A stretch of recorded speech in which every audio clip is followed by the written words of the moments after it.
विनोद कुमार शुक्ल जी का जाना साहित्य के एक युग का अवसान होना है और हम जैसे लोग जो 70 के दशक में पैदा हुए, जिनके 80 के दशक में थोड़ी सी चेतना कविता समझने या सुनने की आई, उनके लिए जो हिंदी के मानक नाम थे, जिनको सुनना, जिनको पढ़ना अपने आप में बहुत अद्भुत था। और हिंदी की कविता में या कला के क्षेत्र में साधक प्रवृत्ति जो लुप्त प्राय हो रही है, जहां एकांत में अपने कोने में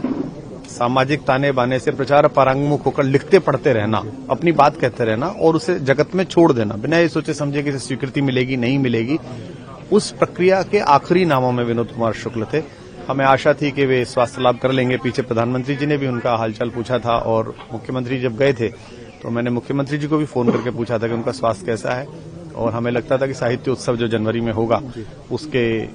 समय पर उनके दर्शन होंगे, उनसे अध्यक्षता या उद्घाटन करेंगे, लेकिन वे अपनी अंतिम यात्रा पर चले गए। हिंदी का एक बहुत बड़ा प्रतीक पुरुष विदा हुआ है। बड़ा हिंदी का नुकसान है, और हिंदी का नहीं, भारतीय भाषाओं का नुकसान है। विश्व में जब भी हिंदी कविता की बात चलेगी तब जब विनोद कुमार शुक्ल याद आएंगे, जब भी कोई व्यक्ति हताश बैठेगा और उसकी तरफ कोई दूसरा व्यक्ति हताशा में हाथ बढ़ाएगा, जब भी वो हाथ बढ़ाकर चलेगा, तब विनोद कुमार शुक्ल की कविताएं हमारे साथ चलेंगी। सर, आपके साथ एक मुलाकात जो जब भी वो किसी कार्यक्रम में, दिल्ली के साहित्य के कार्यक्रम में आए, तो हम लोगों ने बिल्कुल विद्यार्थी की तरह पीछे बैठ के उन्हें सुना,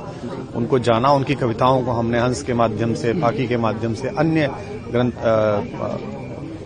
पत्रिकाओं के माध्यम से अनवरत पढ़ा। तो एक स्टार के साथ जो एक प्रशंसक का, फैन का संबंध होता है, मेरा संबंध केवल इतना रहा, कवि के रूप में नहीं, मेरा संबंध रहा कि एक पाठक जो एक अपने समय के कवि की आभा से चकाचौंध होता है, उसकी क्षमता से प्रभावित होता है। तो मेरा ऐसा ही संबंध रहा, इसलिए मेरे लिए तो एक निजी रूप से भी नुकसान का समय है।